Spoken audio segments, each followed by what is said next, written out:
কি অবস্থা সবার? আশা করছি সবাই খুবই ভালো আছো। আমরা আজকে গুণগত রসায়ন চ্যাপ্টারটার সেকেন্ড লেকচারটা নিয়ে আসছি। আমরা এখানে যে টপিকগুলো একটু আলোচনা করব সেগুলো ফার্স্টে যদি একটু দেখে নেই। আমাদের আজকে আলোচনার বিষয় হইতেছে বেশ তিন চারটা থিওরি, প্লাঙ্কের কোয়ান্টাম তত্ত্ব, তারপর হচ্ছে আমাদের ডি ব্রগলির সমীকরণ, হাইজেনবার্গের অনিশ্চয়তা নীতি, শ্রোডিঞ্জারের তরঙ্গ সমীকরণ এবং লাস্টে হলো কোয়ান্টাম বলবিদ্যা মডেল।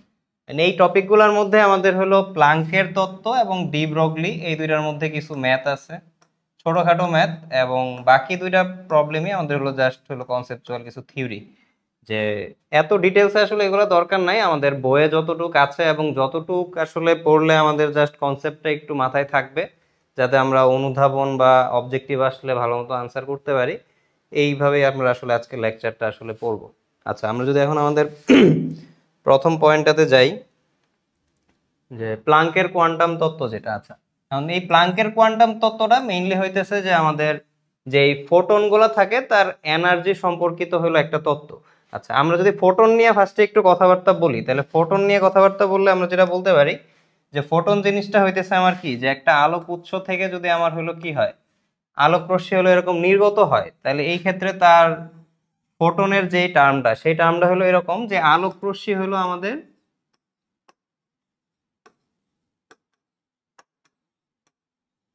নিরবিচ্ছিন্ন নয়।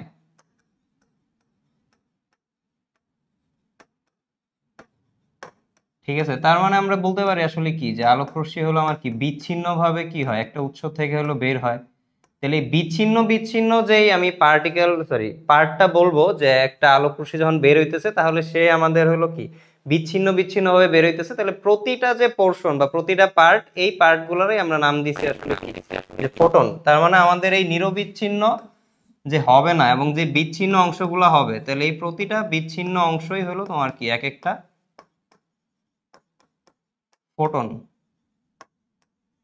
এবং এইটাকে আমাদের বইয়ের ভাষায় আর কি বলা হয় যে টোটাল যেই রশ্মিটা আমার নির্গত হয় বা শক্তিটা নির্গত হয়, এগুলো হইতেছে প্রতিটা ফোটন হলো এক প্যাকেট করে এনার্জি, যে প্রতি প্যাকেট প্যাকেট করে আমাদের কি হয়, যে এনার্জিটা পুরা ফোটন হিসেবে আমার কি হয়, নির্গত হয়। তাহলে একটা সোর্স থেকে আমাদের যখন আলোক রশ্মি কি হবে, বের হবে, তাহলে আলোক রশ্মিটা কোনো নিরবিচ্ছিন্ন আলোক রশ্মি না, সেটা হলো কি আমার অসংখ্য আমার কি একটা পার্ট পার্ট করে নির্গত হয়। এই প্রতিটা পার্টের নামই দিছে হলো আমাদের ফোটন। আচ্ছা, তাহলে এই যে ফোটনগুলো আমাদের বের হবে এবং এইগুলো আমার কি বিচ্ছিন্নভাবে বের হবে, এই ফোটনের যেই এনার্জি আসলে সে কতটুকু শক্তি নিয়ে বের হবে, এই শক্তি নিয়েই আসলে আমাদের কি এই প্লাঙ্কের কোয়ান্টাম তত্ত্বটা আসলে হলো দেওয়া হয়েছে। যে আমাদের এই ফোটন নিয়ে যা থিওরি টিউরি আছে, এগুলো আসলে অনেকেই অনেক থিওরি দিছে, চলো এই প্লাঙ্ক এসে যেটা করছে, যে এই ফোটনের যে শক্তিটা আমি মেজার করতে চাই, এই শক্তির রাশিটা কেমন হবে, সেই রাশিটা নিয়ে আসলে তার কথাবার্তা বলা হয়েছে। আচ্ছা, তাহলে আমরা এখানে ফোটন নিয়ে একটা পয়েন্ট যেটা বলতে পারি, যে আমাদের ফোটন হইতেছে কি, যেহেতু আলোক রশ্মি আমার হলো উৎস থেকে নির্গত হইতেছে, যে ফোটন হইলো এক প্রকার তাড়িত চুম্বক তরঙ্গ।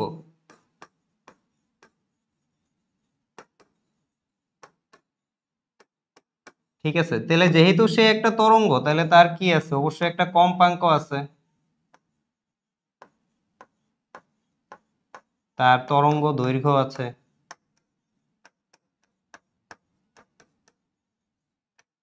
ঠিক আছে, আমরা আরো দু একটা টার্ম পড়বো, মানে মোট কথা যেহেতু একটা তরঙ্গ, তাহলে তার কি আছে, কম্পাঙ্ক আছে, তরঙ্গ দৈর্ঘ্য আছে। এই জিনিসগুলো আমরা নর্মালি জানি, যে একটা তরঙ্গ যদি আমার কি করে সামনের দিকে যায়, তাহলে তরঙ্গের কি মাথা থেকে মাথা পর্যন্ত কি তার তরঙ্গ দৈর্ঘ্য থাকে, এবং প্রতি সেকেন্ডে যতগুলা হলো আমার কি কম্পন সম্পন্ন করে তার কি থাকে, কম্পাঙ্ক থাকে।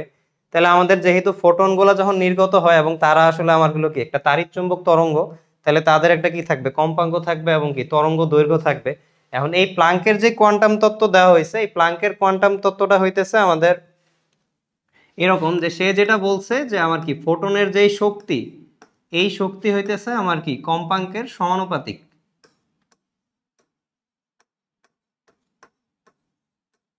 এইটাকে আমরা বলবো হলো নিউ দিয়ে আর কি, যেটা আমরা আগে এফ দিয়ে পড়তাম, এই জিনিসটা এখন হলো নিউ, যে ভি এর জিনিসটার মতোই, ভি অক্ষরটা জাস্ট আমরা যদি একটু বাঁকাই লিখি আর কি। আচ্ছা, তাহলে এই সমানুপাতিক চিহ্নটা যদি আমরা তুলি, তাহলে আমাদের রাশিটা হবে ই ইকুয়ালস টু এইচ নিউ। তাহলে এইটারে আমরা বলি হলো কি প্লাঙ্কের ধ্রুবক।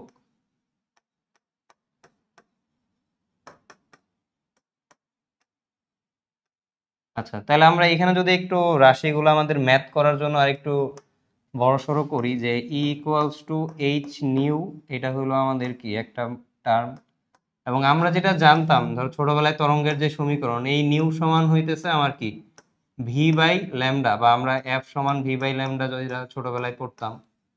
তাইলে এই যে ভি এর ভ্যালু, এই ভি এর ভ্যালুটা তাড়িৎ চুম্বক তরঙ্গ হলে তার ভ্যালুটা হলো ফিক্সড, এবং ওটা আমরা সি দিয়া লিখি, এবং এই সি এর মান হয় 3 × 10⁸ মিটার পার সেকেন্ড। আচ্ছা, তাহলে আমরা এখানে হলো কি আরেকটা লম্বা সূত্র বলতে পারি এইচ সি বাই ল্যামডা। ঠিক আছে। আচ্ছা, আরেকটা ছোট টার্ম আছে, সেটা হইতেছে যে তরঙ্গ সংখ্যা।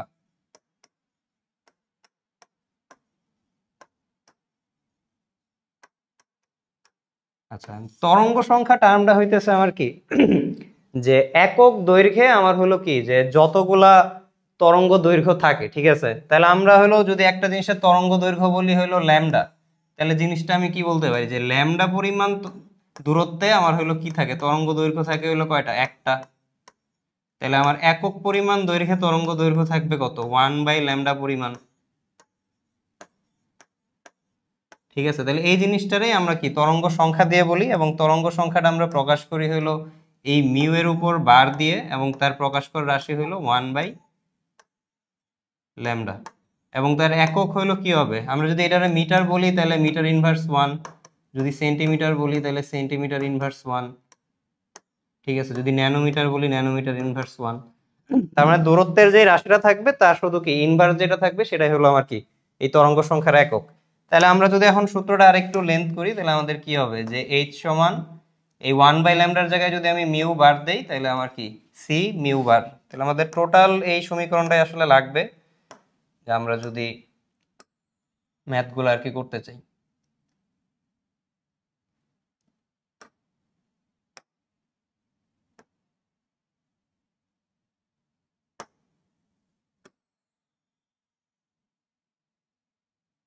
ঠিক আছে, আমরা আরেকবার একটু ছোট করে যদি বলি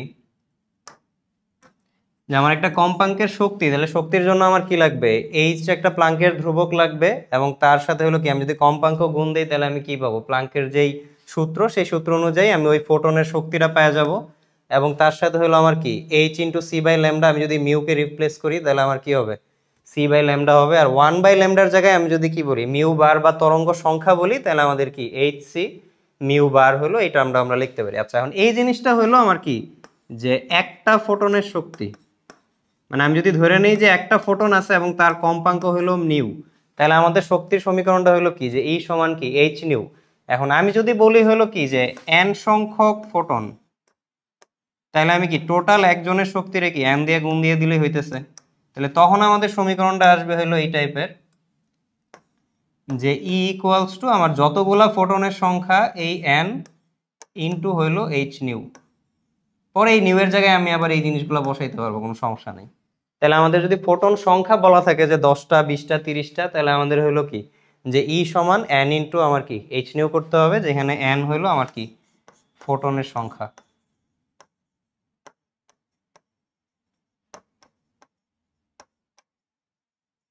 ঠিক আছে। আচ্ছা, এই আর কি আমার এখানে কথাবার্তা। আচ্ছা, এখানে আমরা একটা ছোট জিনিস, সেটা অবশ্য আগের ক্লাসে আমরা পড়ছিলাম যে এইচ এর যে ভ্যালু, তাহলে এইচ এর ভ্যালু তোমার কি ছিল যে প্লাঙ্কের যে কনস্ট্যান্ট, সেটাই প্লাঙ্কের কনস্ট্যান্টের মান ছিল কি 6.626 ইন্টু 10⁻34 জুল সেকেন্ড। এটা ছিল আমাদের এসআই এককে ভ্যালু। তাহলে আমি এইচ এর একটা মান আমি জানবো, এটা আমাদের কনস্ট্যান্ট ক্যালকুলেটরেও সেভ করা থাকে, এবং তার কম্পাঙ্ক, তরঙ্গ দৈর্ঘ্য, তরঙ্গ সংখ্যা, এই জিনিসগুলো যদি দেওয়া থাকে তাহলে আমরা কি সহজে একটা ফোটনের শক্তি বের করতে পারবো। এবং আমাদের যদি এন সংখ্যক ফোটনের কথা বলা থাকে তাহলে আমাদের হলো কি ই সমান এন ইন্টু কি এইচ নিউ আমরা বলতে পারি। আচ্ছা, এখন এই জায়গায় আমাদের ছোটখাটো আরো দু একটা টার্ম আছে, এগুলো আমরা জাস্ট অবজেক্টিভের জন্য একটু বলি। যেমন হলো আমাদের একটা ফোটন যদি হয় তাহলে তার শক্তিটারে আমরা বলি হলো 1 কোয়ান্টাম শক্তি।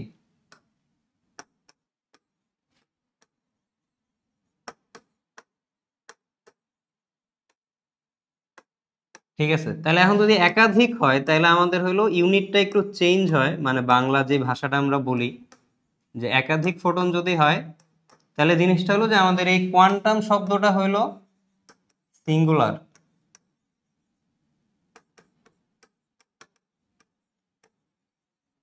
এবং আমাদের এটার প্লোরাল শব্দটা হলো কোয়ান্টা।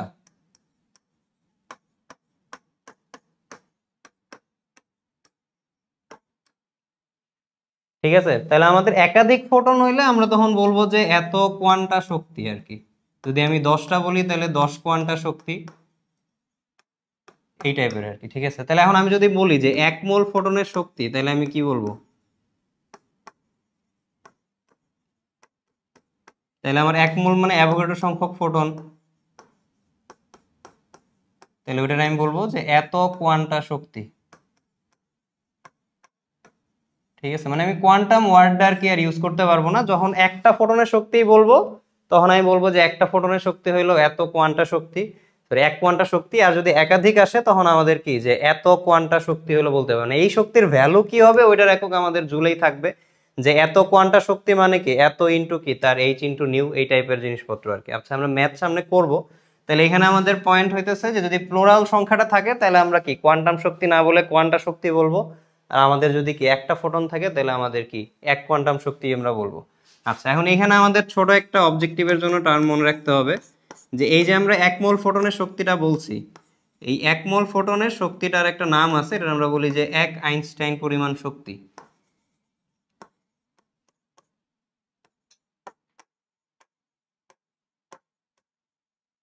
তাহলে যে কোনো একটা ফোটনের জন্য আমার যদি কি 1 আইনস্টাইন শক্তির পরিমাণ বলে, তাহলে আমরা আসলে কি বের করব? যে 1 মোল ফোটনের শক্তি বের করব। তাহলে 1 মোল ফোটনের শক্তির জন্য আসলে আমাদের রাশিটা কি হবে? আমরা 1 মোল ফোটনের মধ্যে কি ফোটনের সংখ্যা কত সেটা আমরা জানি, যে অ্যাভোগাড্রো সংখ্যক কি থাকে, ফোটন থাকে। তাহলে আমরা একটু আগে যেটা পড়লাম যে n সংখ্যক যদি ফোটন থাকে তাহলে আমাদের কি ওইটার সংখ্যা গুণ দেওয়া লাগতো। তাহলে আমাদের অ্যাভোগাড্রো সংখ্যাটা এনে গুণ দিব, ইনটু হলো আমার কি এইচ নিউ।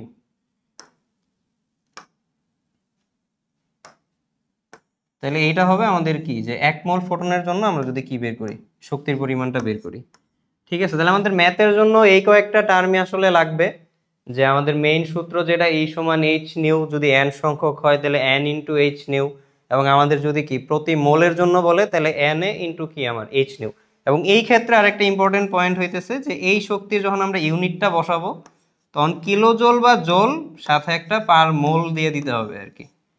এটা খুবই ইম্পর্টেন্ট। আমার যদি একক কখনো বইলা দেয় যে এত জোল পার মোল, তাহলে আমি বুঝবো আমার সমীকরণ বসাইতে হবে এইটা, এবং যে শক্তিটা দিছে ওটা হলো কি যে 1 মোল ফোটনের হলো আমার কি যে শক্তিটা দেওয়া আছে। আচ্ছা, আমরা তাহলে আজকে কয়েকটা ম্যাথমেটিক্যাল প্রবলেম যদি একটু দেখি। আচ্ছা, এখানে আমাদের হলো একটা ছোটখাটো ম্যাথ আছে, যে ক্যালসিয়ামের লাল বর্ণের যেই রেখা তার তরঙ্গ দৈর্ঘ্য, তাহলে আমাদের কি তরঙ্গ দৈর্ঘ্য দেওয়া আছে মানে কি ল্যামডার একটা ভ্যালু দেওয়া আছে। আচ্ছা, তাহলে এখন তোমার কাছে চাইছে হলো কি যে একটি ফোটনের শক্তি কত, আরেকটা হইতেছে কি যে 1 মোল ফোটনের শক্তি কত। তাহলে একটি ফোটনের শক্তি হলে কি হবে, নরমালি এইচ ইন্টু নিউ করলেই হবে। আর 1 মোল ফোটনের শক্তি করলে আমরা কি করব, যে ওই অ্যাভোগাড্রো সংখ্যক ইন্টু হলো আমার কি এইচ ইন্টু নিউ।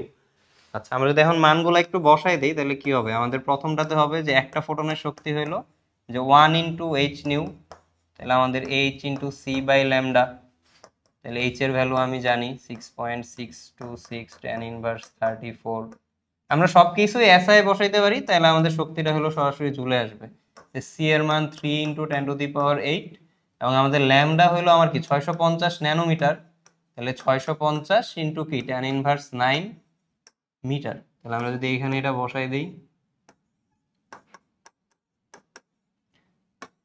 তাহলে আমাদের এই পুরা ভ্যালুটা আসবে তোমার হলো কি যে এত জুল।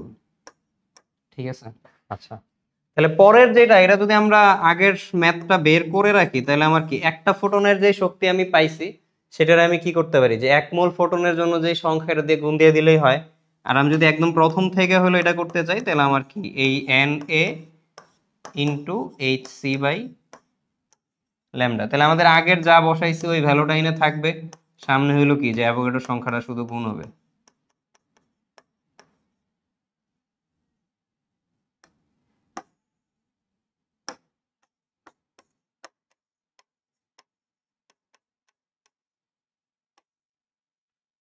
ঠিক আছে, তাহলে এই হইলো আমাদের। আচ্ছা, এখন এটার একক লিখতে হবে এত জোল পার মোল। এটা হলো আমাদের খুবই খুবই ইম্পর্টেন্ট আসলে, এককটা লিখতে গেলে আমাদের এগুলো ছোটখাটো একটা ভুল হয়। আচ্ছা, তাহলে এই হইতেছে আমাদেরকে একদম বেসিক লেভেলের একটা ম্যাথ। তোমার কাছে হলো কি যে 1 মোল ফোটনের শক্তি চাইতে পারে, একটা ফোটনের শক্তি চাইতে পারে, তাহলে এরকম যে কোনো একটা ডাটা আমার দেওয়া থাকবে, যে হয় ল্যামডা দেওয়া থাকবে অথবা কি আমার কম্পাঙ্কের ভ্যালু হলো দেওয়া থাকবে। ঠিক আছে। আচ্ছা, এখানে আমাদের আরেকটা ছোট অঙ্ক আছে, এটা হলো যে আমাদের তরঙ্গের যে ফ্রিকোয়েন্সি, তার মানে কি আমার নিউ এর ভ্যালু দেওয়া আছে। ফ্রিকোয়েন্সি 5 × 10⁴ সেকেন্ড ইনভার্স 1, তাহলে জুল এককে আর শক্তির পরিমাণ কত? তাহলে এটা তো আসলে আমাদের বসাই দিলেই হয়েছে যে E = h নিউ। আমি h এর ভ্যালু জানি, নিউ এর ভ্যালু জানি।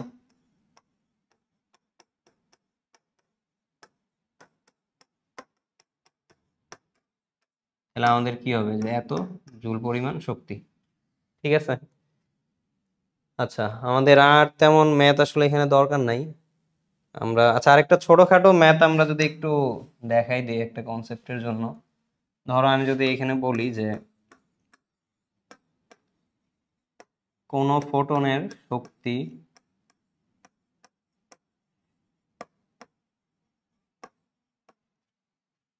যে 500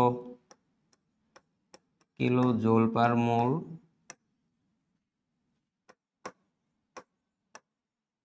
এই ফোটনের আর যে কম্পাঙ্ক বা তরঙ্গ দৈর্ঘ্য কত?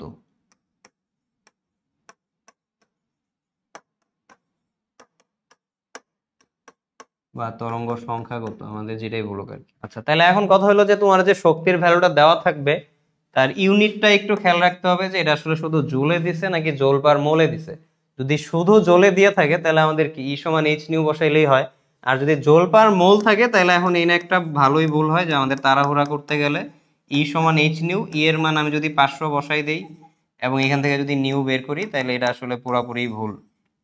কারণ আমাদের যেহেতু মোল বলছে তাহলে আমাদের সমীকরণটা কি হবে যে এই E = NA ইন্টু হইলো কি আমার H ইন্টু নিউ, বা আমাদের যেহেতু ল্যামডা চাইছে তাহলে কি C/λ। তাহলে এখান থেকে আমরা কি যে ল্যামডার ভ্যালুটা বসাইতে পারি। তাহলে ল্যামডা সমান কি হবে NA into H into C, আর নিচে হলো আমার কি E। তাহলে 6.023 10⁻23 ইন্টু H, C এর ভ্যালু, আর সাথে হলো E আমার হলো কি 500 কিলো জোল, আমরা যদি জুলে বসাই তাহলে 10⁻3। তাহলে এইখান থেকে আমি যেই মান পাবো এটার একক আসবে কি মিটার, কারণ আমি সবকিছু হলো কি এসআই ইউনিটে বসাইছি। তাহলে এখানে ইম্পর্টেন্ট পয়েন্ট হলো এটাই যে তোমার একক কি দেওয়া আছে তার উপর ডিপেন্ড করবে যে তুমি HC/λ সামনে এনে দিবা নাকি দিবা না আর কি। ঠিক আছে। তাহলে আমরা যদি শুধু জোল বলা থাকে তাহলে আমাদের কি কোনো অ্যাভোগাড্রো সংখ্যা দেওয়ার দরকার নাই। আর যদি জোল পার মোল অথবা কিলো জোল পার মোল থাকে তাহলে আমরা কিলো জোল থাকলে জোলে নিয়ে যাব, আর মোলের টার্মের জন্য অবশ্যই আমাদের কি যে E = NA ইন্টু কি HC/λ হলো দেওয়া লাগবে। ঠিক আছে। এই হলো আমাদের মোটামুটি এনে কথাবার্তা। আচ্ছা, আমরা যদি এখন আমাদের পরের টপিকটাতে যাই যে ডি ব্রগলির সমীকরণ। আচ্ছা, এই সমীকরণটা হইতেছে আমাদের একটা আইডিয়া বা একটা থিওরির মতো, যে আমরা যেহেতু আসলে যে কোনো জিনিসের এনার্জি দুইভাবে হইলো সূত্র আসলে পড়ে আসছি, যে আমাদের যদি কোনো একটা জিনিস আমি কি ধরি, ধরো এটার আইডিয়াটা আসছে এরকম যে একটা জিনিস যদি আমি কণা ধরি তাহলে তার ভর যদি হয় m, তাহলে তার এনার্জির পরিমাণ আমরা আইনস্টাইনের সূত্র থেকে জানি হইলো কি E = mc²। এখন আমি যদি একটা জিনিসটা হলো কি একটা জিনিসের তরঙ্গ ধরো আমি যদি বলি যে একটা তরঙ্গ আছে, তাহলে ওই তরঙ্গের যদি আমি কি ল্যামডা অথবা হলো কি নিউ আমি কম্পাঙ্ক বলি, তাহলে তার শক্তির সমীকরণ আমরা একটু আগে পড়ে আসছি যে হলো কি hc/λ। ঠিক আছে। তাহলে আমরা যে কোনো একটা মানে কি বলে এটা যে পদার্থই বলো বা যে কোনো একটা এনার্জি আমরা হলো কি ভরের দিক থেকে মেজার করলে হলো কি E = mc² দিয়ে বলতে পারি, এবং তরঙ্গের দিক থেকে মেজার করলে হলো কি যে E = hc/λ বলতে পারি। আচ্ছা, এখন আমরা হলো কি এই থিওরিটা হলো এই টাইপের যে একটা বস্তু যখন কণা রূপে কাজ করবে, এই থিওরিতে বলা হয়েছে যে একটা কণার মধ্যে তরঙ্গ ধর্ম আমার কি পাশাপাশি বিদ্যমান থাকবে। তার মানে কণা ধর্ম এবং তরঙ্গ ধর্ম এই দুইটা ধর্ম আমার হলো কি এই তত্ত্বতে বলা হয়েছে যে তারা একসাথেই হলো কি একটা পদার্থের মধ্যে হলো কি অবস্থান করবে। যে কারো তরঙ্গ ধর্ম বেশি হইলে আমার কি কণা ধর্ম কম থাকবে, কণা বেশি হইলে কি আমার তরঙ্গ ধর্ম হলো কম থাকবে, তরঙ্গ ধর্ম বেশি হলে কণা ধর্ম কি থাকবে কম থাকবে, মানে একটা আরেকটার ধরো যে ব্যস্তানুপাতিক সম্পর্ক। আচ্ছা, সম্পর্কের আগে আমরা ধরো যে আইডিয়াটা হলো যেখান থেকে আসলে আসছে, আমরা তো মূলত কি পরমাণুর মধ্যে হলো কি ইলেকট্রনের গতিপথগুলো নিয়ে অনেক এক্সপেরিমেন্ট করা হয়েছে যে ইলেকট্রন আসলে কিভাবে ঘুরে, কোন কক্ষপথে ঘুরে। তাহলে ইলেকট্রনের জন্য আমরা হলো কি যে ভরবেগ পরিমাণ অ্যামাউন্ট যেটা তার ব্যাগ কত, তার ভর কত, এই জিনিসগুলো আমরা অলরেডি মেজার করছি বোরের সূত্রতে, এমভিআর কৌণিক ভরবেগ আমরা পড়ে আসছি। তাহলে এই পর্যন্ত আমাদের আসলে কি যে ইলেকট্রন একটা কণা এবং তার কি আছে, ভরবেগ আছে, ভর আছে, ব্যাগ আছে, এই জিনিসগুলো আমার কি আবিষ্কৃত হওয়া। এখন এই ডি ব্রগলি যেটা করছে, সে বলছে যে এই ইলেকট্রন আমার হলো কি, যখন হলো একটা কক্ষপথে ঘুরবে তখন সে আসলে কি তরঙ্গ আকারে হলো ঘুরে। তার মানে আমাদের কণা আকারে ঘুরলে হলো কি তার গতিপথ থাকবে সরল রৈখিক বা বক্রাকারে। এখন তরঙ্গ আকারে ঘুরলে তার গতিপথটা আসলে কেমন হবে, একটা তরঙ্গ ক্রিয়েট করে করে ঘুরতে হবে। তাহলে এইখানে তার আসলে একটা চিত্র যদি আমরা দেখি, তাহলে একটা ইলেকট্রন যখন এই একটা কক্ষপথে হলো ঘুরবে, এই বৃত্তাকার যে সার্কেলটা, এটা যদি আমি একটা কক্ষপথ ধরি, তাহলে সে এই কক্ষপথে কি একটা তরঙ্গ দৈর্ঘ্য তৈরি করবে, আরেকটা তরঙ্গ দৈর্ঘ্য তৈরি করবে, আরেকটা তৈরি করবে, আরেকটা তৈরি করবে। এইভাবে সে হলো কি যে তরঙ্গাকারে তরঙ্গ তৈরি করতে করতে হলো কি কক্ষপথটা পরিভ্রমণ করবে। তাহলে তার আইডিয়াটা শুধু ইলেকট্রনের জন্য না, পরে সে যেটা করছে সে বলছে যে আইডিয়াটা আসলে কি আমার সব কণার জন্যই, যে কোনো কণারে যদি আমার কি থাকে, কণা ধর্ম থাকে, তাহলে তার সাথে তার কি থাকবে, তরঙ্গ ধর্ম থাকবে। পাশাপাশি একটা ফোটন যেহেতু আমরা বলে আসছি তারই চুম্বক তরঙ্গ, তাহলে এই ফোটনের যেহেতু তরঙ্গ ধর্ম আছে, তাহলে তার সাথে তারও একটা কি থাকবে, কণা ধর্ম থাকবে। তাহলে তার মতবাদে আসলে এটাই বলা হয়েছে যে কোনো বস্তুরই আমার কি থাকবে, তরঙ্গ ধর্ম এবং কণা ধর্ম পাশাপাশি হলো অবস্থান করবে, এবং তাদের মধ্যে একটা কি থাকবে, রিলেশন থাকবে, যে কার ধর্ম আসলে কি কেমন হবে, কণা ধর্ম কেমন হলে তরঙ্গ ধর্ম কেমন হবে, এই জিনিসপত্রগুলো আর কি।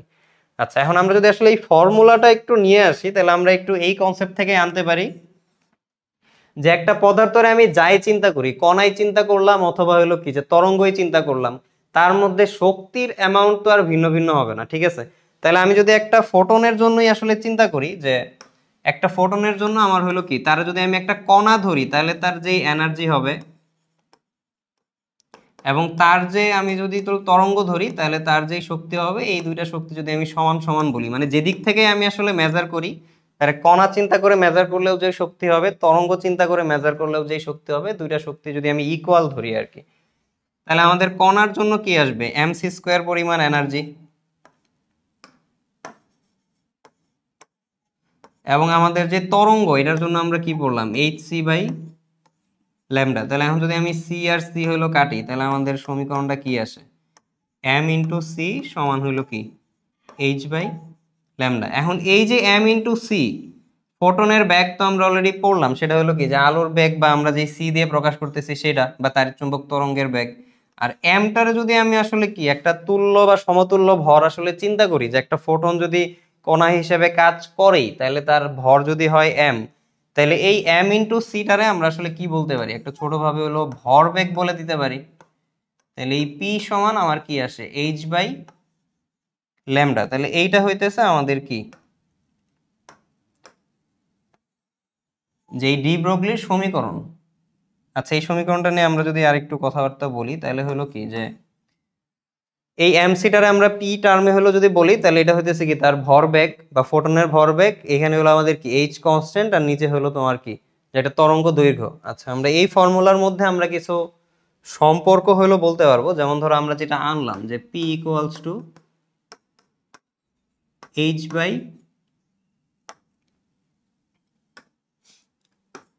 ল্যামডা। আচ্ছা, এখন সে হলো ফোটনের জন্য এটা প্রুফ করছে, ঠিক আছে।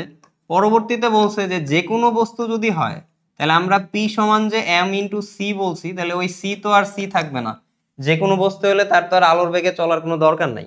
তখন আমরা বলে দিছি যে পি সমান হইলো কি এম ইন্টু ভি। তাহলে তখন আসলে আমরা এটা একটা সার্বজনীন সূত্রই বানাই ফেলছি, যে পি সমান এইচ বাই ল্যামডা। যেখানে একটা বস্তু যদি থাকে, তাহলে ওই কণার ভরবেগ হইল এই, আর তরঙ্গ দৈর্ঘ্য হইল এই। তাহলে আমার কি যে কোনো বস্তুরে আমি যদি কি জানি, ভরবেগ জানি, তাহলে আমি এই সমীকরণে বসাই দিলে কি পাবো, ওই বস্তুর তরঙ্গ দৈর্ঘ্য পাওয়া যাব। যদি আমি কোনো তাড়িৎচুম্বক তরঙ্গের ল্যামডার মান জানি, তাহলে আমি যদি এখানে বসাই দিই, তাহলে ওই ফোটনের কি পেয়ে যাব, ভরবেগের পরিমাণ পেয়ে যাব, ঠিক আছে। আচ্ছা, এখান থেকে আমরা একটা ছোট জিনিস বলতে পারি, যে আমাদের এই যে পি, যেটা এই পি হইলো আমার কি যে কণা ধর্ম প্রকাশ করার রাশি, আর এই ল্যামডা হলো আমার কি তরঙ্গ ধর্ম প্রকাশ করার রাশি। তাহলে আমি সম্পর্কটা আসলে কি লিখতে পারি, যে কণা ধর্ম ব্যস্তানুপাতিক 1 বাই কি আমার তরঙ্গ ধর্ম,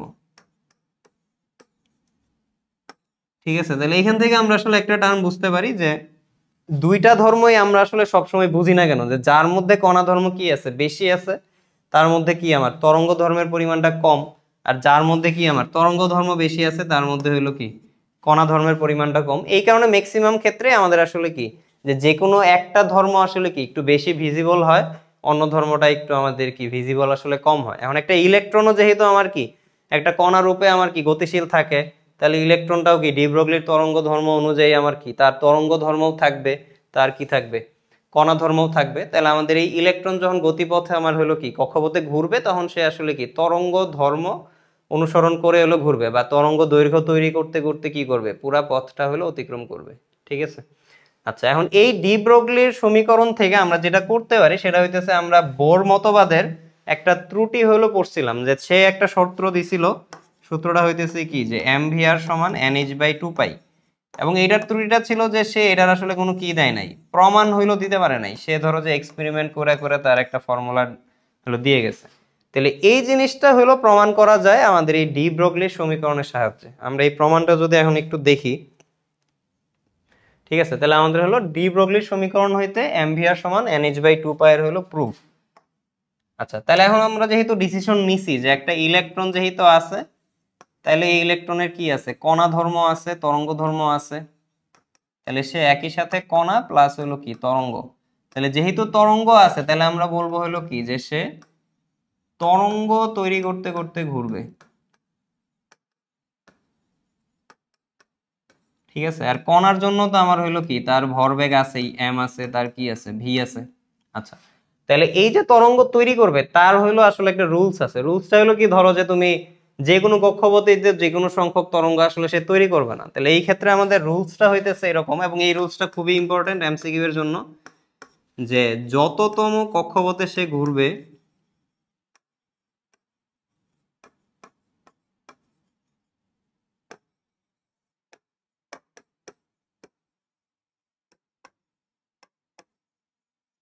তত সংখ্যক ল্যামডা তৈরি করবে।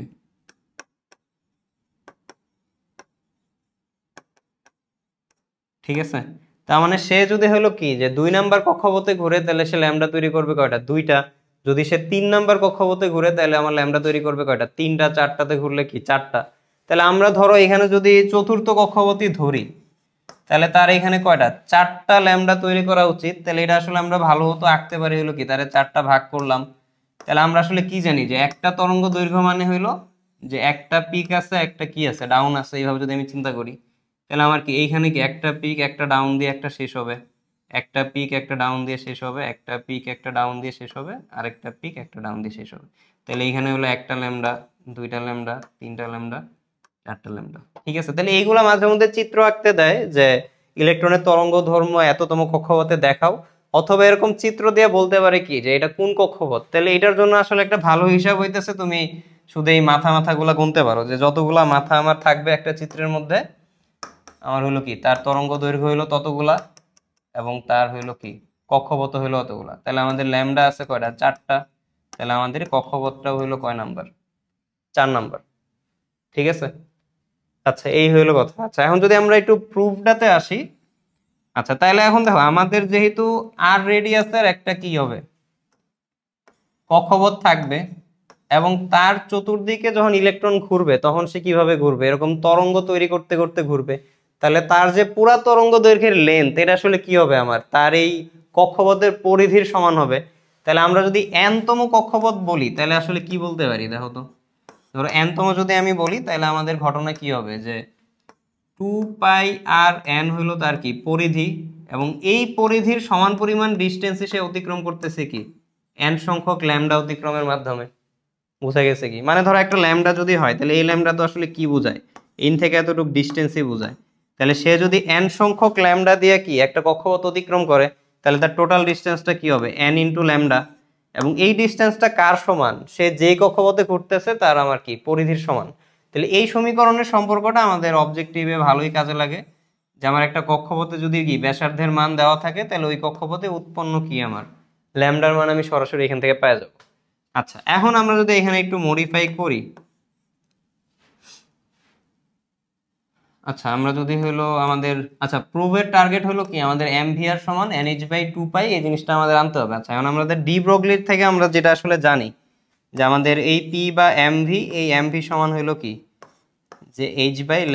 তাহলে এখান থেকে আমি কি করতে পারি ল্যামডার মানটা আইনা ওই সমীকরণে বসাই দিতে পারি যে ল্যামডার সমান হলো কি h/mv। তাহলে এই ল্যামডা সমান h/mv যদি আমি বসাই n ইন্টু h/mv এদিকে হলো 2 আর এন। তাহলে আমি mv বাম পাশে নিয়ে আসলাম mv আর এন আর 2 যদি নিচে নিয়ে যাই তাহলে আমার কি হবে nh/2। ঠিক আছে, তাহলে আমাদের হলো এই সমীকরণটা হলো আমাদের কি ডি ব্রগলি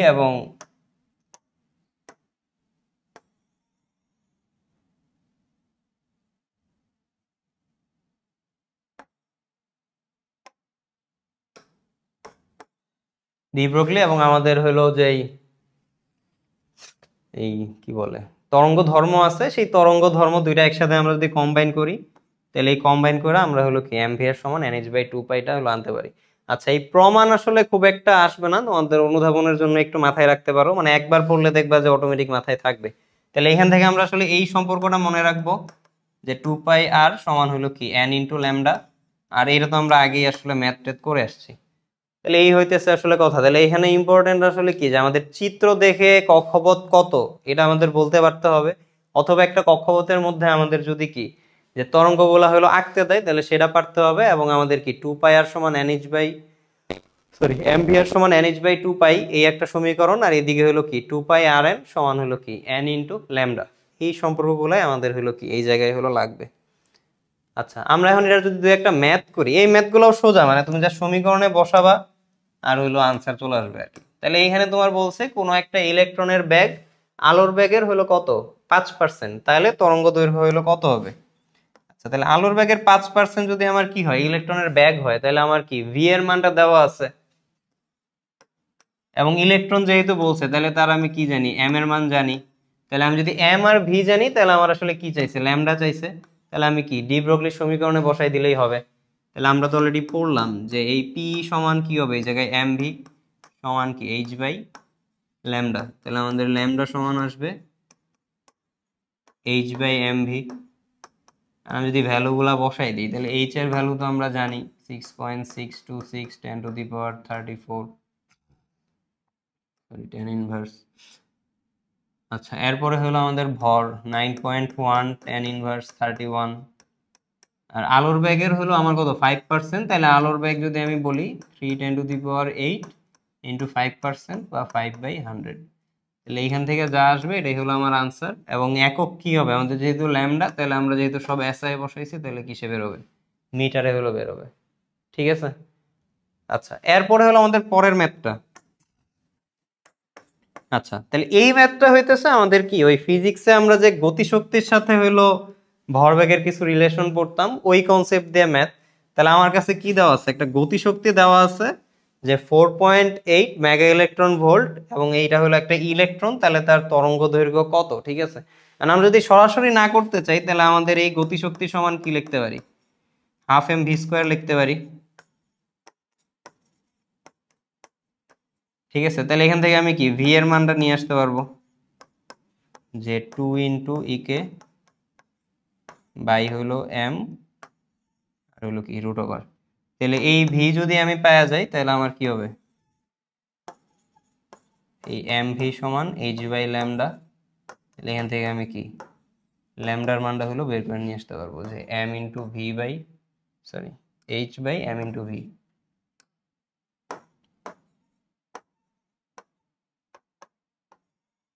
এখানে যদি আমি সবগুলা মান একটু বসাই দিই 6.626 10^34 এম এর মান তো আমি জানি, আর ভি হলো আমাদের কি যে এইখান থেকে যেটা আসবে। তাহলে আমরা একবারে যদি হলো বসাই তাহলে আমাদের এইখানে আসলে কি এম ই ভিতে দেওয়া আছে, তাহলে মেগা ইলেকট্রন ভোল্ট থাকলে আমরা আসলে কি বলতে পারি, ধরো আমি যদি এই জায়গাটা একটু আলাদাভাবে বলি তাহলে √ওভার তাহলে কি 2 ইন্টু ইকে, তাহলে 2 ইন্টু ইকে যদি হয় 4.8 ইন্টু 10⁶, আর ইলেকট্রন ভোল্টের জন্য 1.6 ইন্টু tan ইনভার্স 19 ইলেকট্রনের যে চার্জ,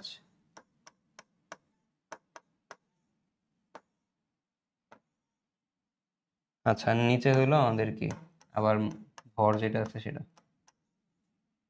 ঠিক আছে।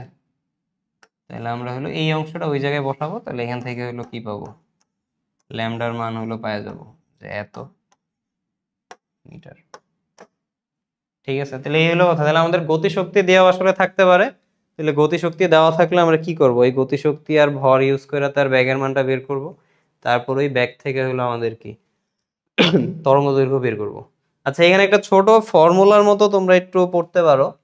ফর্মুলাটা হইতেছে আমাদের, ধরো এই পি সমান যে এইচ বাই ল্যামডা, আমরা ফিজিক্সে ই এর সাথে পি একটা সমীকরণ পড়তাম না, ই কে সমান পি স্কোয়ার বাই 2m, ঠিক আছে। তাহলে এখান থেকে আমি পি এর মান যদি বসাই দিই তাহলে কি হবে, এখান থেকে পি লেখা যায় √2 ইন্টু ই কে ইন্টু কি এম। তাহলে এখানে তুমি ডাইরেক্ট করতে চাইলে √2 ইন্টু ই কে ইন্টু এম সমান এইচ বাই ল্যামডা, এরকম একটা সমীকরণ আসলে চাইলে রাখতে পারো। তো এটা আসলে মুখস্থ করার দরকার নাই, তোমরা একটু ভাঙায় করলেই হয়। ইকে দেওয়া থাকলে হলো আমরা কি করব, ওইখানের এম ইউজ করে ভি নিয়ে আসবো, তারপর এম ভি সমান এইচ বাই ল্যামডা, এই ওয়েতে আসলে করতে পারবো, ঠিক আছে। তাহলে এই হলো আমাদের ডি ব্রগলি নিয়ে আসলে কথাবার্তা।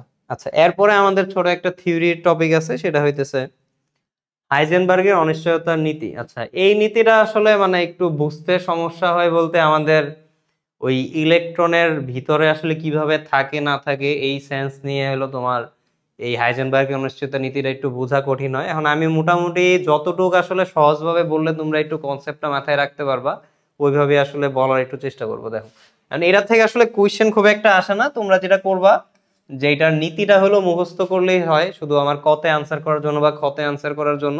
আর যদি কনসেপ্ট একটু বুঝতে চাও, আমরা ছোটখাটো ভাবে একটু কনসেপ্ট গুলা বলি, মানে এটা তুমি চাইলে আসলে ওই কোয়ান্টাম ফিজিক্সে যায় আমরা আসলে এই একটা টপিকের উপরই 2-3 ঘন্টা লেকচার আসলে দেওয়া যায়। সো ওই টপিকটাতে আমরা আসলে যাইতেছি না, আমাদের এই বইয়ে আসলে যতটুকু অংশ আছে আমরা এই অংশটা নিয়ে একটু আলোচনা করি। আচ্ছা এখন এই হাইজেনবার্গের অনিশ্চয়তার নীতি আসলে কি বলছে, কারণ অনিশ্চয়তা মানে কি হলো, কি তুমি যে কোনো একটা জিনিসের ভ্যালু বের করবা, ওই ভ্যালুটা আসলে আমার কি হবে না, যে নিশ্চিত না ওটা একটা কি ভ্যালু বেরোবে, অনিশ্চিত ভ্যালু বেরোবে, বা তার মধ্যে একটা কি থাকবে, ত্রুটি থাকবে।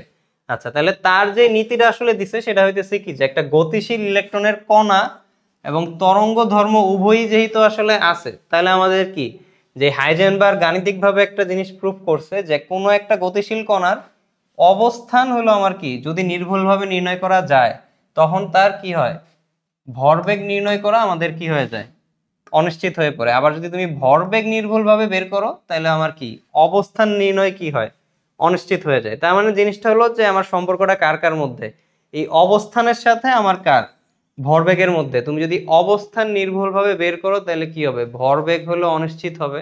আর যদি ভরবেগ নিশ্চিতভাবে বের করতে চাও বা নির্ভুলভাবে বের করতে চাও তাহলে কি হবে, অবস্থান হলো অনিশ্চিত হয়ে যাবে, ঠিক আছে। তাহলে এইটার একদম মানে সিম্পলি আমি আসলে কিভাবে বলতে পারি যে একটা জিনিস আসলে কখন অনিশ্চিত হয়, ঠিক আছে। তাহলে ওই অনিশ্চিতটা আমি আসলে এইভাবে বলতে পারি। দেখো ধরো একটা পরমাণুর একটা জায়গা আছে, ধরো মাঝখানে হলো আমার নিউক্লিয়াস, তাহলে জিনিসটা হচ্ছে কি, দেখো আমাদের ভরবেগ এবং আমরা যেটা বলছি সেটা হলো কি, যে তার অবস্থান, ধরো আমি এক্স দিয়ে বললাম আর কি। তাহলে এক্স যদি আমার কারেক্টলি বের হয় তাহলে পি আমার কি থাকবে, ভুল থাকবে, অথবা পি যদি কারেক্টলি বের হয় তাহলে আমার এক্স কি থাকবে, ভুল থাকবে। তার মানে জিনিসটার মানে হলো কি, যে আমার যদি একটা এক্স এর পয়েন্ট আমি নির্দিষ্ট করি তাহলে ওই জায়গায় আসলে তোমার কি, অনেকগুলা পি এর ভ্যালু থাকবে, ঠিক আছে। মানে একটা এক্স এর মধ্যে যদি একটা পি থাকে, মানে একটা নির্দিষ্ট অবস্থানে তার যদি ভরবেগ থাকে একটা ভ্যালুই, তাহলে তো আর আসলে আমার অনিশ্চিতের কিছু নাই। অনিশ্চিতটা কখন হবে, তুমি একটা নির্দিষ্ট দূরত্বে ভরবেগ পেয়ে গেলে অনেক রকম, 4-5 রকমের, তাহলে তখন তুমি তো আসলে শিওর হয়ে বলতে পারতেছো না যে ভরবেগটা আসলে কোনটা।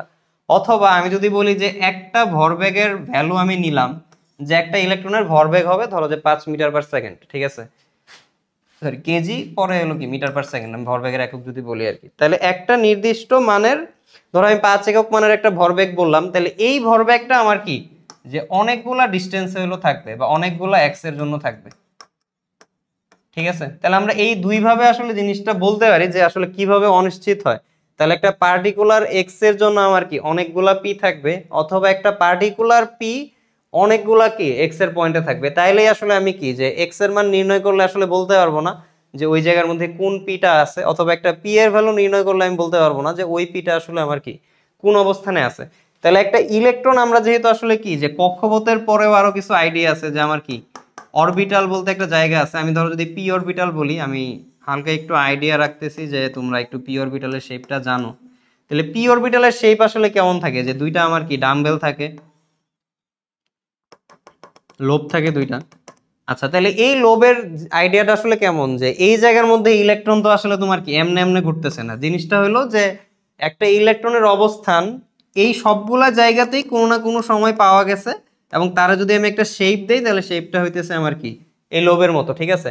তাহলে ধরো এখন এই নিউক্লিয়াস থেকে পার্টিকুলার একটা পয়েন্ট হলো এইটা, ঠিক আছে, আমি যদি একটু মার্ক করি যে পার্টিকুলার একটা পয়েন্ট হলো কি এই পয়েন্টটা। এখন এই পয়েন্টটা যখন ইলেকট্রন ক্রস করবে বা এই পয়েন্টটা যখন অতিক্রম করবে, তখন তার কি অতিক্রমের সময় এক একবার ডাইরেকশন থাকবে হলো কি এক এক রকম, অথবা ভ্যালু থাকবে হালকা কম বেশি, বা তুমি ধরো যে ভ্যালু সেম, ভরবেগ তো একটা কি ভেক্টর না। তাহলে এই পয়েন্ট ধরো যে একবার সে এইভাবে ক্রস করছে, একবার এইভাবে ক্রস করছে, একবার এইভাবে ক্রস করছে, একবার এইভাবে ক্রস করছে, কারণ আমি তো আসলে জানি না যে এই পয়েন্ট সে কখন কিভাবে ক্রস করতেছে। তাহলে একটা পয়েন্টে একটা ইলেকট্রনের কি ভরবেগের পরিমাণ বিভিন্ন সময় বিভিন্ন রকম দিকে হইতে পারে।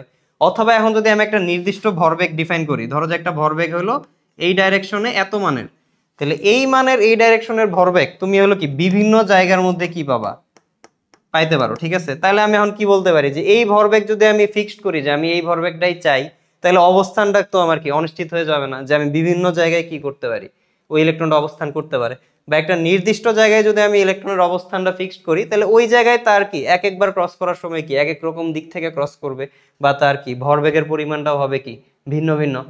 তাইলে আমরা এখন সিদ্ধান্ত বলতে পারি যে আমি কি পি যদি ঠিকমতো বের করি এক্স ঠিকমতো বের হবে না, এক্স যদি ঠিকমতো বের করি পি আসলে কি হবে না, ঠিকমতো বের হবে না। তাহলে সে যেটা করছে যে এই পি ভুল তোমার যতটুকু করব, মানে ডেল পি যদি আমি বলি যে তার ত্রুটি, আমি আবার থিওরিটাতে আসতেছি, ওই স্লাইডে আছে। আর এক্স আমি যেটা ধরলাম এই জায়গার মধ্যে যদি আমার একটা ত্রুটি থাকে ডেল এক্স, তাহলে সে হলো এই দুই ত্রুটি বা ভুলের মধ্যে আমার কি করছে একটা সম্পর্ক হলো ক্রিয়েট করছে, ঠিক আছে। আচ্ছা, তাহলে তার মেইনলি সমীকরণটা হইতেছে আমার কি, আচ্ছা এই যে এই টাইপের, যে আমরা যদি বলি যে অবস্থানের অনিশ্চয়তা হলো ডেল এক্স এবং ভরবেগের অনিশ্চয়তা হলো আমার কি ডেল পি, তাহলে এই দুই অনিশ্চয়তার গুণফলের মান এইচ কাট বাই টু এর সমান হবে অথবা কি হবে বড় হবে। তার মানে এই দুই ত্রুটির গুণফল এইচ কাট বাই টু এর ছোট হওয়া আসলে কি হওয়া না পসিবল না, ঠিক আছে। এইচ কাটটা হলো আরেকটা কনস্ট্যান্ট আর কি, এইচ বাই আমার কি 2 পাই, তাহলে এখানে আমি বসাই দিলে একবারে হলো এইভাবে বলতে পারি যে এইচ বাই হলো কি 4 পাই, ঠিক আছে। বইগুলোর মধ্যে এইভাবেও থাকে বা এইচ কাট ফরম্যাটেও থাকে। তাহলে তার সম্পর্কটা সে হলো কি যে বিভিন্ন এক্সপেরিমেন্ট করে একটা ভ্যালু নিয়ে আসছে, যে ভ্যালুটা হলো এই যে অবস্থান তুমি যতই বের করো তার মধ্যে যে ত্রুটির পরিমাণ এবং ভরবেগ তুমি যাই বের করো তার মধ্যে যে ত্রুটির পরিমাণ, এই দুই ত্রুটির গুণফলের মান এইচ বাই 4 পাইয়ের কি হবে সমান হবে অথবা বেশি হবে, মানে এর চাইতে কম ত্রুটি সম্পন্ন গণনা তুমি আসলে কখনোই কি করতে পারবে না, মাপতে পারবে না, ঠিক আছে। আচ্ছা, এখন যদি এদের মধ্যে আমি সম্পর্ক বলি, তাহলে এই ডেল এক্স আর এই ডেল পি এর মধ্যে সম্পর্কটা হলো কেমন, এটা ব্যস্তানুপাতিক সম্পর্ক না, যে এটা তো একটা কনস্ট্যান্ট, তাহলে আমি ডেল এক্স এই পাশে রাখলে ডেল পিটা কি হবে ব্যস্তানুপাতিক হয়ে যাবে। তাহলে এখান থেকে আমি আসলে কি বলতে পারি যে এই ত্রুটির মান যদি কি হয় বেশি হয়, এই ত্রুটি কি হবে কম হবে, এই ত্রুটি যদি আমার বেশি হয় তাহলে এই ত্রুটি কি হবে কম হবে। তাহলে এইটাই আসলে তার থিওরিতে বলছে, যদি আমি কি অবস্থানের ত্রুটি কম হয় তাহলে ভরবেগের ত্রুটি হবে বেশি, তাহলে অবস্থানের ত্রুটি কম মানে কি যে অবস্থান আমি কি করছি নির্ভুলভাবে মাপছি, এবং আমার ভরবেগের ত্রুটি বেশি, তার মানে ভরবেগ কি হবে আমার এই অনিশ্চিত হয়ে যাবে। তাহলে তার ভাইস ভার্সা বা উল্টাটাও কি আমার একইভাবে আমি বলতে পারি, ঠিক আছে। তাহলে এই হলো আমাদের কি আসলে এই হাইজেনবার্গের অনিশ্চয়তা নীতির ছোটখাটো একটা কনসেপ্ট। এখন তোমরা এই সংজ্ঞা যেটা মনে আছে মানে নীতি এটা মুখস্থ করবা, আর এই সম্পর্কটা হলো মুখস্থ করবা, এটাই আসলে দিন শেষে পরীক্ষায় আসবে। আচ্ছা, এইখানে হলো আরেকটা আমরা নেট থেকে একটা ছবি নামাইছিলাম যেটা আরেকটু ভালো মতো বোঝা যায়। ধরো একটা বল তোমার হলো অনেক দ্রুত গতিতে মুভমেন্ট করতেছে, তাহলে তুমি তার অবস্থানের জন্য একটা পয়েন্টে একটা ছবি ক্যাপচার করলা, ঠিক আছে। তাহলে এখন তুমি আসলে বুঝতেছো না যে এই বলটা হলো আমার কি এইদিকে যাবে এদিকে যাবে এদিকে যাবে না এদিকে যাবে, ঠিক আছে। তাহলে তার অবস্থান যখন তুমি ফিক্সড করলা, তখন তার ভ্যালোসিটি আসলে তুমি কি করতে পারতেছো না, ঠিক মতো মেজার করতে পারতেছো না, তার মানে ভরবেগটাও আমি কি ঠিক মতো বুঝতে পারতেছি না। আচ্ছা, এখন তুমি হলো কি যে একটা ভ্যালোসিটি ফিক্সড করলা, তাহলে দেখো সে যখন অনেক বেশি একটা গতিতে কি আমার গতিশীল আছে, তখন তার অবস্থান এই জায়গায় আছে। আচ্ছা, আমরা অন্য একটা গালি দিয়ে বলি, তার ভরবেগের ধরো মুভমেন্ট হলো এইদিকে আছে, তাহলে এখন খুব দ্রুতিতে মুভমেন্ট করলে একটা ভরবেগে সে এইখানে আছে না এইখানে আছে না এইখানে আছে, এই পয়েন্টগুলো আমার কি অনিশ্চিত হয়ে যাবে না, যে তার ভরবেগটা এই পয়েন্টেও থাকতে পারে, এইখানেও থাকতে পারে, এইখানেও থাকতে পারে। তাহলে এইভাবে তুমি একটা সিম্পলি বলের মুভমেন্ট দিয়ে আসলে বলতে পারো যে এই বলটা যখন আমি ফিক্সড ধরে রাখতেছি তখন তার ভরবেগ আসলে কোন দিকে আমি বলতে পারতেছি না, অথবা তার মুভমেন্ট যদি একটা নির্দিষ্ট দিকে থাকে, তার গতি যদি অনেক বেশি হয়, তাহলে আমরা কি বলবো, তার হলো কি এক একটা অবস্থান আমার কি অনেকগুলো অবস্থানে আমার কি একই ভরবেগ থাকবে, তাহলে সে কোন অবস্থানে আসলে অবস্থান করতেছে আমি হলো কি ওই জিনিসটা আসলে বলতে পারতেছি না। ঠিক আছে, আচ্ছা এখন এই বলের জিনিসটা বা তোমরা আমি ইলেকট্রনের যে ঘটনাটা বললাম, এই ইলেকট্রনের ঘটনা দিয়ে আসলে মনে রাখতে পারো, যেহেতু আমাদের ইলেকট্রনের মধ্যেই তার জিনিসটা আসলে আমরা এখানে অ্যাপ্লাই হিসেবে পড়লাম, যে একটা ইলেকট্রনের অবস্থান এবং ভরবেগ আমরা কি করতে পারবো না, একই সাথে নির্ভুলভাবে বের করতে পারবো না, একটা বের করলে আরেকটাতে কি আমার একটা ভালো রকমই কি থাকবে, ত্রুটি থাকবে। ঠিক আছে, আচ্ছা এই হলো কথা। তাহলে এরপরে আমাদের আরেকটা থিওরি আছে, এটা হইতেছে কি যে শ্রোডিঞ্জারের তরঙ্গ সমীকরণ। আচ্ছা, মানে এই শ্রোডিঞ্জারের তরঙ্গ সমীকরণটা হলো আমার কি আসলে এই হাইজেনবার্গের অনিশ্চয়তা নীতির আগে আসলে বের করা, যেই তরঙ্গ সমীকরণটা পাওয়ার পরে আসলে কি হাইজেনবার্গ তার নীতিটা আসলে নির্ভুলভাবে আরো দিতে পারছিল। আচ্ছা, তাহলে এই শ্রোডিঞ্জারের তরঙ্গ সমীকরণটা হইতেছে আমরা এই যে এতক্ষণ বললাম যে ডি ব্রগলির সমীকরণ অনুযায়ী কি একটা ইলেকট্রনের ভরবেগ থাকবে, সাথে তার কি থাকবে, একটা তরঙ্গ ধর্ম থাকবে। তাহলে তরঙ্গ ধর্ম যদি থাকে তাহলে তার তরঙ্গের একটা কি থাকবে, রাশি থাকবে। এখন এই তরঙ্গের যেই রাশিটা থাকবে সেই তরঙ্গের রাশি, তার যেই এনার্জি এবং তার যেই অবস্থান, ওই অবস্থানের যে স্থানাঙ্ক, এই সব কিছু মিলায় আসলে শ্রোডিঞ্জার তরঙ্গ একটা সমীকরণ দেওয়া হয়েছে, যেটা আমরা হলো কি শ্রোডিঞ্জারের তরঙ্গ সমীকরণ বলি আর কি। ঠিক আছে, মানে এই সমীকরণটা আমরা মোটামুটি একটু মুখস্থই রাখা লাগবে, প্রমাণ টমান আসলে লাগবে না। তাহলে প্রথমে তিনটা পোর্শন আছে আমার কি, যে del del X square, sorry del square del X square, del square del Y square, del square del Z square, যে তিন অক্ষের সাপেক্ষে আমার কি যে দুইবার করে ডেরিভেটিভ, এবং এই ডেরিভেটিভ করা হয়েছে আমার কি এই সাই যে ফাংশনটা আছে এটা নিয়ে, এই ফাংশন নিয়ে আমরা পরে আবার আসতেছি।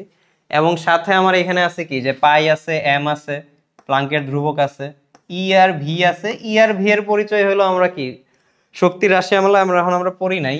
ই হলো আমার কি ইলেকট্রনের মোট শক্তি, আর এই ভি যে আছে এটা হলো আমার কি যে ত্রিমাত্রিক কোনো বিন্দুতে আমার কি ইলেকট্রনের স্থিতি শক্তি, তার মানে মোট শক্তি হলো আমার ই, আর স্থিতি শক্তি তোমার হলো কি ভি আর কি। ঠিক আছে, আচ্ছা এবং আমাদের হলো কি এখানে আরেকবার একটা ফাংশন বলা হয়েছে এবং ইকুয়ালস টু ধরা হয়েছে কি আমার 0।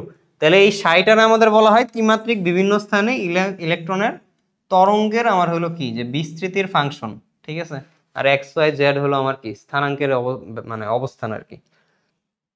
আচ্ছা, তাহলে এখন এই সমীকরণটা দিয়ে আসলে বোঝায় কি, এই সমীকরণটা দিয়ে বোঝায় হইলো যে আমরা একটা নির্দিষ্ট ইলেকট্রন যখন আমার কি এক নির্দিষ্ট কক্ষপথে থাকবে, তখন তার কি থাকবে, একটা নির্দিষ্ট শক্তি থাকবে, বিভব শক্তি থাকবে।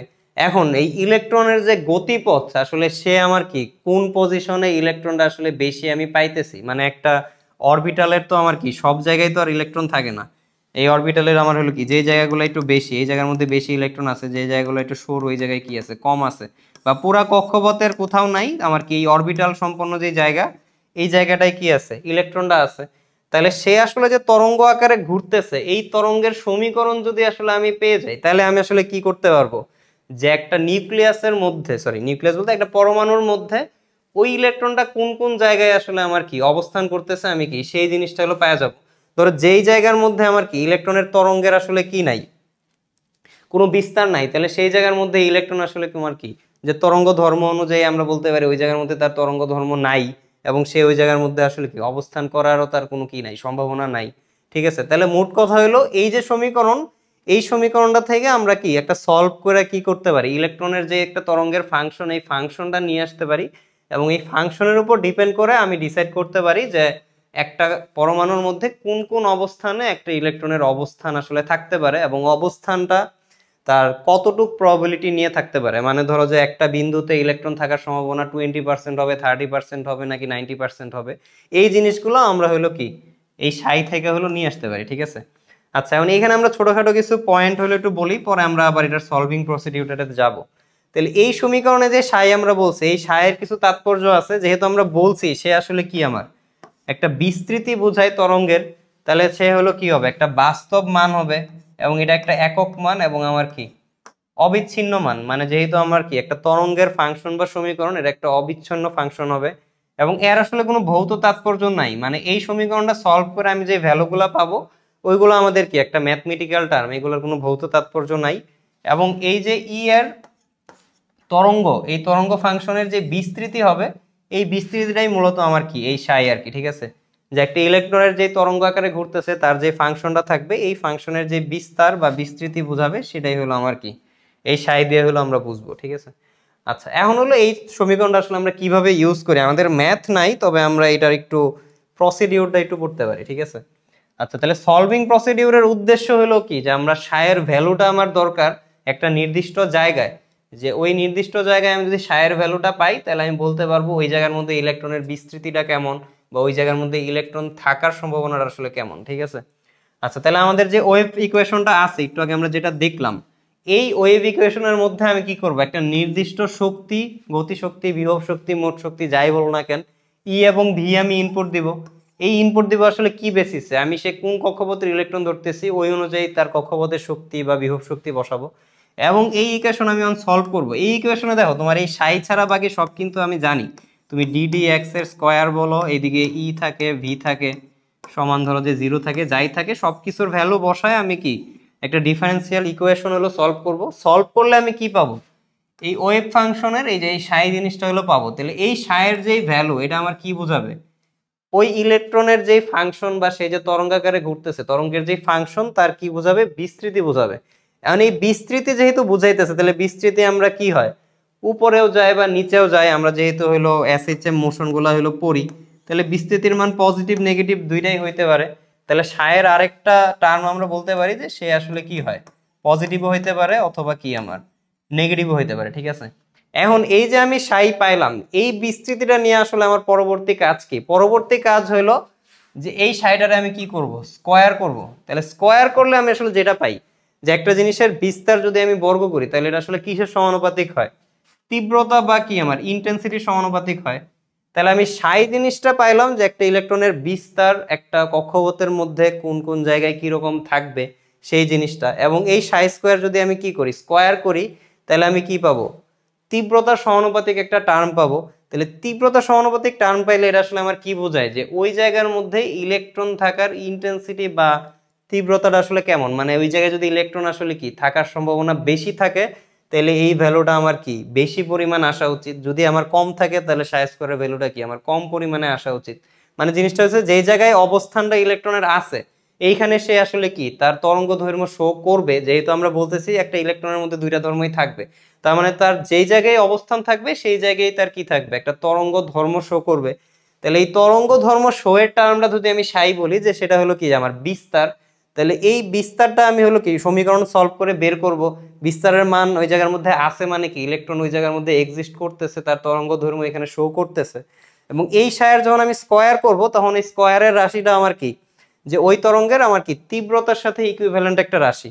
এবং এই রাশির তাৎপর্য হইতেছে যে এই স্কয়ার করার পরে আমি যে ভ্যালুটা পাবো এই ভ্যালুটাই আমার আসলে প্রকাশ করে যে একটা নির্দিষ্ট স্থানে ইলেকট্রনের সম্ভাব্য অবস্থান হলো তোমার কেমন হবে। ঠিক আছে, তাহলে এই সায়ের ভ্যালু, এই সাই স্কয়ারের ভ্যালু যদি আমার 0.5 আসে, ঠিক আছে এটা অবশ্যই একের চাইতে কম আসে, তাহলে তার যে ভ্যালু, অথবা আমি বললাম 0.9 আসে, ঠিক আছে তাহলে এদের যদি আমি পার্সেন্টেজে নিয়ে যাই যে সাই স্কয়ার যদি আমার 0.5 আসে তাহলে পার্সেন্টেজে নিলে আমার কি হবে 50% হবে, যদি 0.9 আসে কি হবে 90% হবে। তাহলে একটা নির্দিষ্ট জায়গায় আমি সাই সলভ করব, তারে বর্গ করব সাই স্কয়ার, সেই সাই স্কয়ারের ভ্যালু যেটা হবে তার আমি 100% দিয়ে যদি গুণ দেই তাহলে যত পার্সেন্ট হবে ওইটা দিয়ে আমার বুঝায় যে ওই জায়গায় পরমাণুর মধ্যে ওই জায়গায় ইলেকট্রন থাকার সম্ভাবনা আসলে কেমন। ঠিক আছে, তাহলে তার ভ্যালু যদি 90 থেকে 95% আসে তাইলেই আমরা ওই জায়গাটার নাম দিব আসলে কি অরবিটাল। ঠিক আছে, তাহলে এই হলো আমাদের উদ্দেশ্য, যে একটা জায়গায় আমি শ্রোডিঞ্জারের সমীকরণ সলভ করলে তার যে সাই পাবো, সাইয়ের বর্গ করলে যে ভ্যালু পাবো, ওই ভ্যালু যদি আমার কি এই রেঞ্জের মধ্যে আসে তাহলে আমি কি ওই জায়গাটার নাম দিব হলো কি অরবিটাল। ঠিক আছে, তাহলে এই হলো আমাদের আসলে এই পুরা শ্রোডিঞ্জারের তরঙ্গ সমীকরণ নিয়ে কথা। তাহলে তার তরঙ্গ সমীকরণের উদ্দেশ্য হলো আসলে একটাই, কোন একটা জায়গায় বা পজিশনে একটা ইলেকট্রনের কি বের করা, বিস্তার বের করা, তার হলো কি বিস্তারের বর্গ বের করা এবং এই বর্গ থেকে তার ওই জায়গাটা অরবিটাল হওয়ার সম্ভাবনা কেমন ওই জিনিসটা হলো কি নির্ণয় করা। ঠিক আছে, তাহলে এমনি আসলে আমরা মনে রাখবো হলো যে তরঙ্গের যে সমীকরণ, এই সমীকরণের মধ্যে কে আসলে কি কি বুঝাইতেছে এই জিনিসগুলা, এবং আমরা এই সায়ের কিছু বৈশিষ্ট্য পড়বো যেগুলো অবজেক্টিভে আসলে আসে। এবং সাই দিয়ে হলো বোঝায় বিস্তৃতি, আর সাই স্কয়ার দিয়ে বোঝায় হলো তোমার কি তীব্রতা, বা ধরো যে আমি যদি প্রাবল্য বলি, কিছু কিছু অবজেক্টিভে তীব্রতা না বলে হলো কি আমাদের প্রাবল্য জিনিসটা বলে। এবং তার যেই ভ্যালুটা আমার কি বোঝায়, অরবিটাল বোঝায়। এই যতগুলা কথা বললাম এগুলা যদি মাথায় রাখতে পারো মোটামুটি এমসিকিউ আসলে ইজিলি দাগাইতে পারবে। আর ছোট কিছু কোয়েশ্চেন আসে সাই এবং সাই স্কয়ারের তাৎপর্য কি, তাহলে তাৎপর্য হলো এটাই যে সাই বোঝায় হলো কি একটা পজিশনে ইলেকট্রনের যে ফাংশনটা থাকে তরঙ্গের তার বিস্তৃতি, আর সাই স্কয়ার হলো কি তার তীব্রতা এবং কি অরবিটাল হওয়ার সম্ভাবনা কেমন এই জিনিসটাই বোঝায়। ঠিক আছে, আচ্ছা এই হলো আমাদের শ্রোডিঞ্জারের তরঙ্গ সমীকরণ। আর আমাদের লাস্ট একটা পার্টি একটু বাকি আছে, এটা হইতেছে কোয়ান্টাম বলবিদ্যা মডেল। ঠিক আছে, আচ্ছা এখন এই কোয়ান্টাম বলবিদ্যা মডেলটা হইলো কি যে আমরা এতক্ষণ পর্যন্ত যত যত থিওরি আসলে পড়ছি, আমরা শুরুতে কি পড়ছিলাম, রাদারফোর্ড মডেল পড়ছিলাম, বোর মডেল পড়ছি, ডি ব্রগলি পড়ছি, হাইজেনবার্গ পড়ছি, শ্রোডিঞ্জার পড়ছি। এই সবগুলা মতবাদেরই আসলে তোমার কি কিছু ভুল ছিল, কিছু ঠিক ছিল।